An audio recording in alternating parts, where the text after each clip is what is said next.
Welcome back. How was our week? How were the things that we listed? Were we able to stick with them? Did some things variate with what you saw when you actually honed in on the things that were showing up in your life that were the same things but were in different scenarios? If so, comment below. What happened? What was your experience like? Mine definitely was eye-opening because I got to really address each situation with that lens. So it made it easier for things to stand out.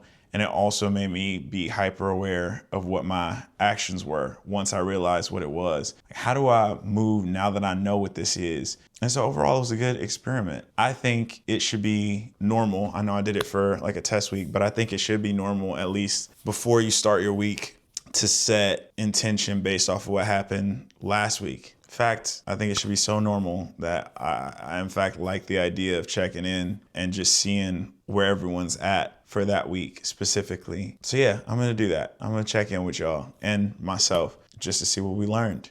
For instance, this week, I've been reading this book by Viola Davis called Finding Me. When I realize I'm spoiled, it makes you walk not with a certain level of confidence, but a certain level of awareness for you to either do more with what you have or to be more grateful for what you have. And I think you should be doing both, either or. I noticed the things that I would take for granted, and I'm trying to, with the intention this week, to utilize those things a little bit more. Give you a prime example, my car. I have a client that talks to me or was talking to me about how they were trying to get a specific car, a different type of car, because when they showed up to work on set, like they have to have a certain type of look. They wanted one car and they were like, I like that car, but it doesn't have like the aesthetic that one who has my position should have if I pull up. And it's like, oh, there's so-and-so. This is the car that I should be driving. It didn't go with what they were doing. And I found myself going along with that same train of thinking, like, dang, yeah, I feel the same way as a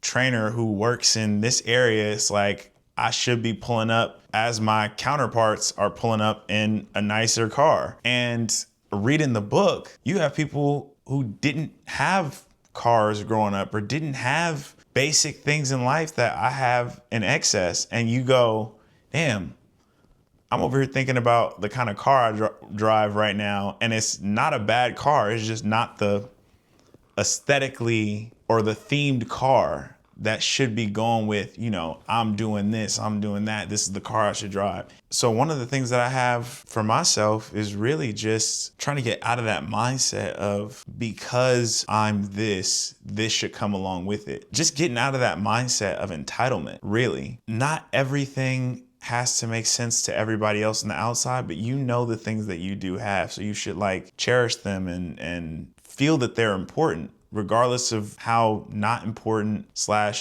not a value other people might think it is. And I just use the car for example, but that goes with a majority of things that people buy, especially when you're in the mindset of I gotta have the newest thing, because there's some people that don't even have the bare minimum. So appreciation and being eternally grateful for the situation that I was born into / where I am now, and figuring out how to utilize that more. That was one. Number two, time. And I've talked about this before, how time is valuable. So much so, I'll give you an example. You eat at some place instead of cooking. You order fast food instead of cooking your favorite meal that you know how to make like the back of your hand, and the fast food comes out terrible. And you're like, damn, this is not hitting how I wanted it to hit. That is what your time is. Your time is, I can spend this here, or I can spend it doing something that I know I'm going to enjoy thoroughly. And I realize that a lot, even when I give in small moments, that time should be spent with things you want to do. And you choose how you spend it for the most part. With workouts, with social events, like it was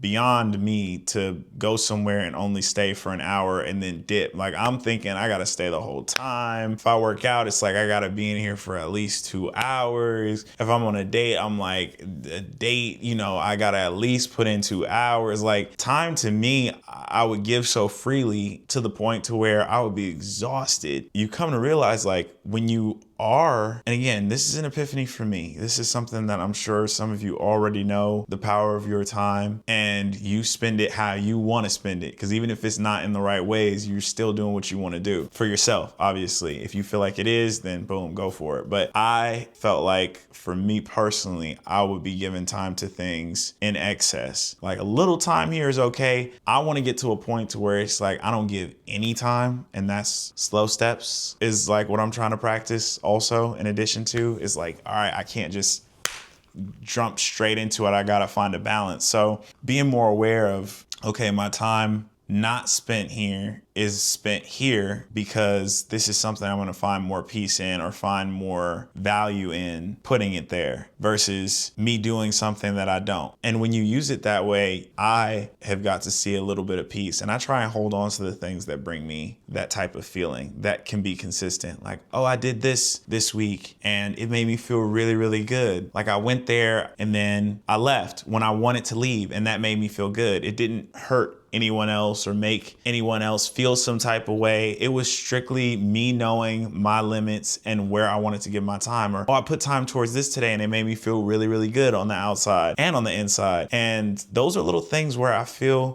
once you know the value of that, specifically time and energy, you could really maximize how much peace you're getting in the day for real. Like today, I really found peace in some of the little things I did. You know, workout here or walk to the candle shop there, just dancing in my living room. Like those are things where it's like somebody should be like, you should be out, you should be doing yada, yada, yada, you should be doing this. And it's like, nah, I'm okay. And that's today. Tomorrow, I might want to be on some other stuff, you know what I'm saying? But that's how I want to spend my time. And when I go to sleep, it's like, okay, I spent my time overall in a way that made today a good day. So that's something else I think I'm gonna be looking out for this week is just say utilizing all the things that I'm spoiled with, finding the better ways to spend my time, the positive ways, the ways that make me feel refueled and make me feel at peace. Yeah, I think that was it. Because time is not as long as we think. So even though I think I got all this time, I don't know when my number's up. So it's like every day I want to close my eyes knowing it was a fulfilling day in whatever way I made it. So yeah, that was on my end, but we'll check in next week. I want to know what's on y'all's end. How was your week? What are some other things you're gonna be looking out for